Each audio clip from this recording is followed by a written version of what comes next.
방금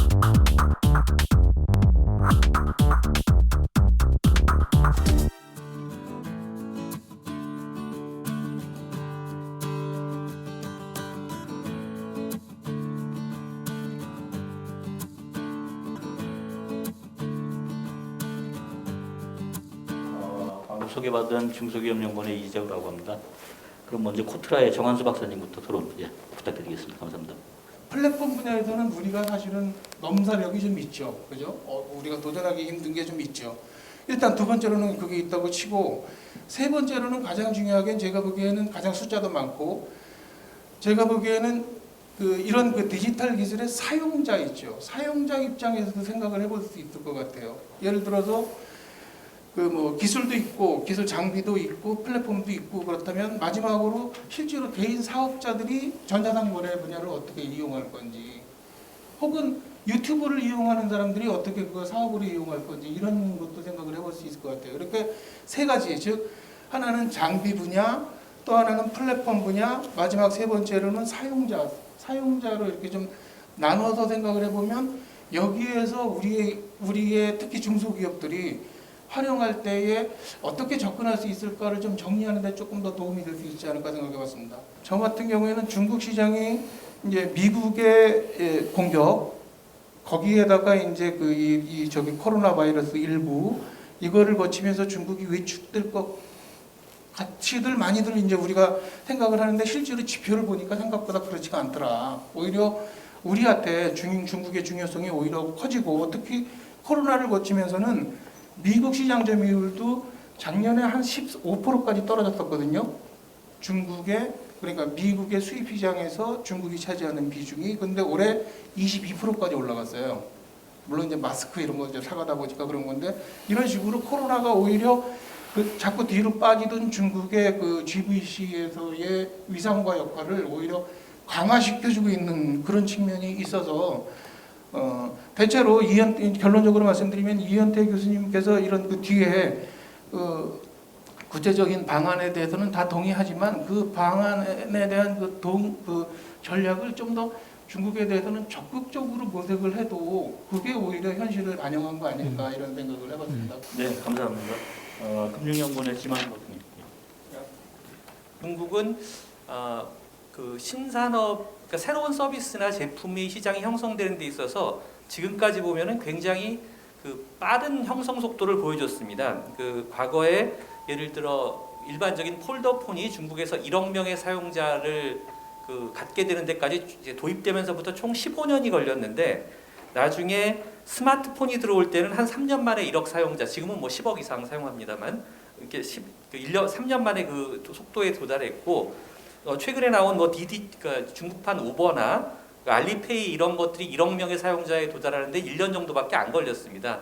즉 이렇게 신규 신산업 신제품에 대한 시장이 빨리 형성되는 지역이 사실은 신산업의 플랫폼이 될 경쟁력이 굉장히 강한 지역인 면이 분명히 있다. 그게 사실은 5G나 전기차나 신에너지나 다양한 분야에서 앞으로도 나타날 거다라는 생각이고요.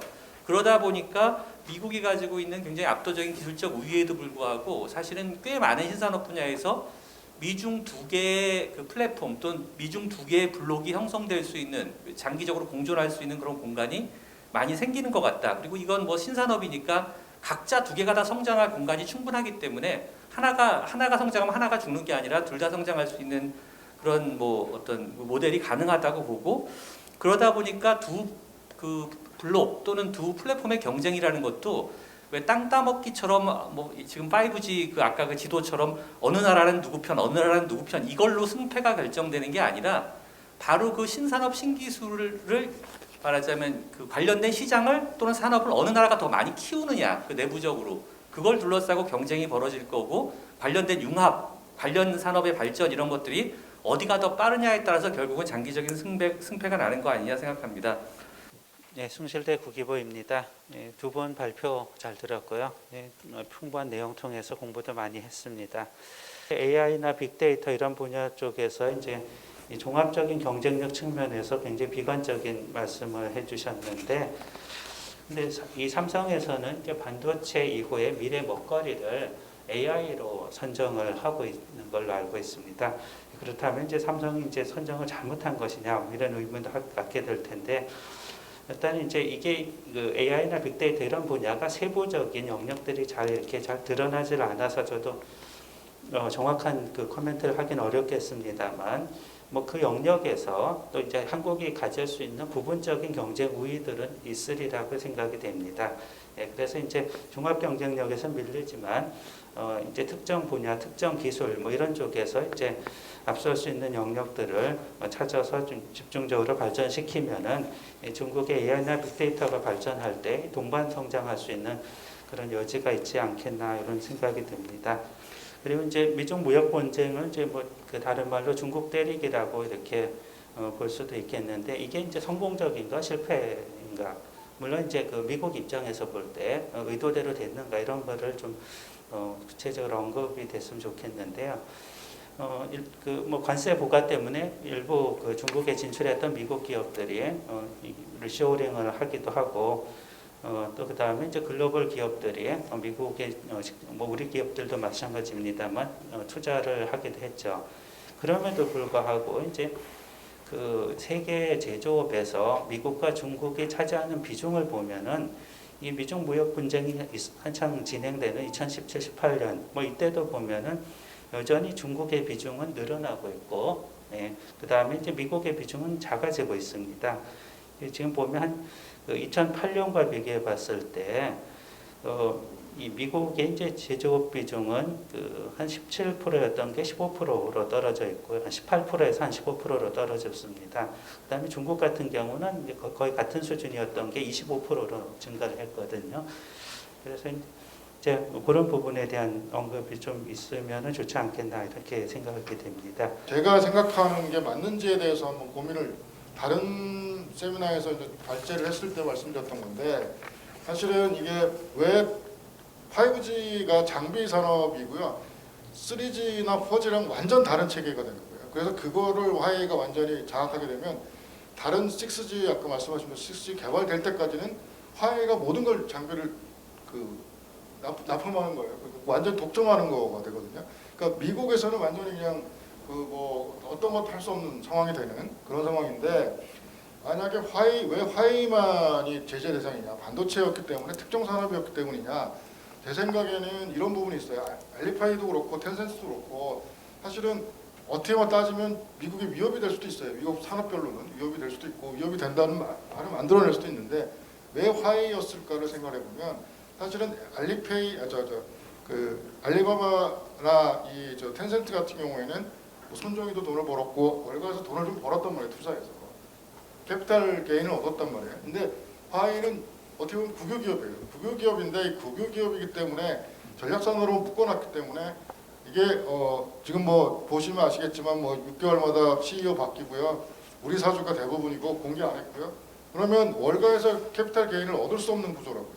얘네들이 뭔가를 하면 할수록 월가는 동떨어지는 거예요. 월스트리트의 투자자들은 이익을 얻을 수가 없는 구조가 되는 거죠. 만약에 여기에 뭐 IPO를 하거나 기업 공개 거의 당분간은 어려울 것 같지만 쉽지 않겠지만 만약에 조금이라도 그런 이익을 제공을 해줬다 그러면 지금처럼 화웨이를 제재하지는 않았을 것 같다는 생각이 들거든요. 그래서 미중 갈등에 다 뜯어놓고 보면 마지막에는 월스트리트가의 금융가의 캐피탈 게인과 국가 주도의 국유기업의 어떤 기술 아니면 핵심 산업 육성이라든지 이런 거의 싸움이 아닐까 하는 생각이 들어서 인공지능을 포함한 VR 게임, 생명공학, 소프트웨어 등에서 기술력 있는 벤처기업을 육성한다면 양국의 경쟁이 기회가 될 수도 있지 않을까요? 벤처기업 육성.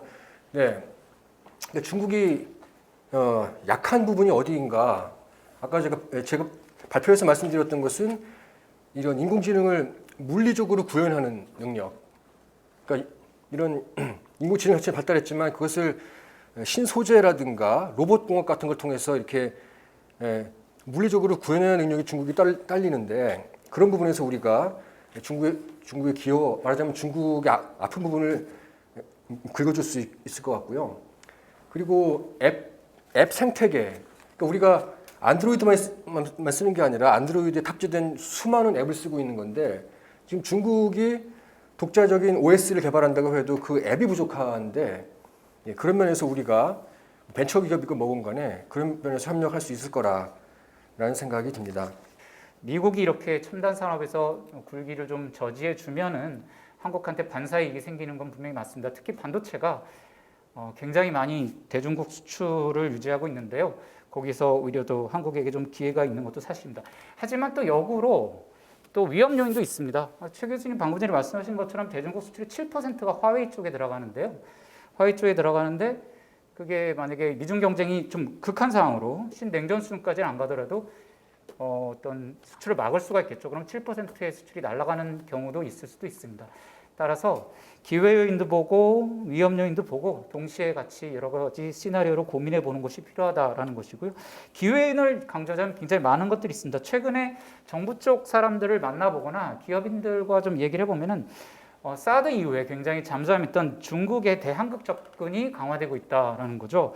미국이나 이쪽 서구 쪽으로 서방 쪽으로의 어떤 접근이 막히니까 기업 차원에서 연합에 대한 요구, 그 다음에 정부 혹은 지방 정부에서도 많은 얘기를 들었습니다. 예전에 비해서 훨씬 더 중국 지방 정부들의 협력 요건들이 많이 오고 있다라는 것이고, 박승정 교수님 아까 발표를 하셨겠지만 동북에서 한중협력 산업단지를 만들고 전적으로 한국 기업들에게 여러 가지 어드밴티지를 주겠다고 얘기하고 있습니다. 그런 식으로 미중 통상 분쟁이 한국한테 주는 기회 요인도 굉장히 많다라고 할 수가 있습니다. 이상으로 세미나를 마치도록 하겠습니다. 감사합니다. 네, 감사합니다.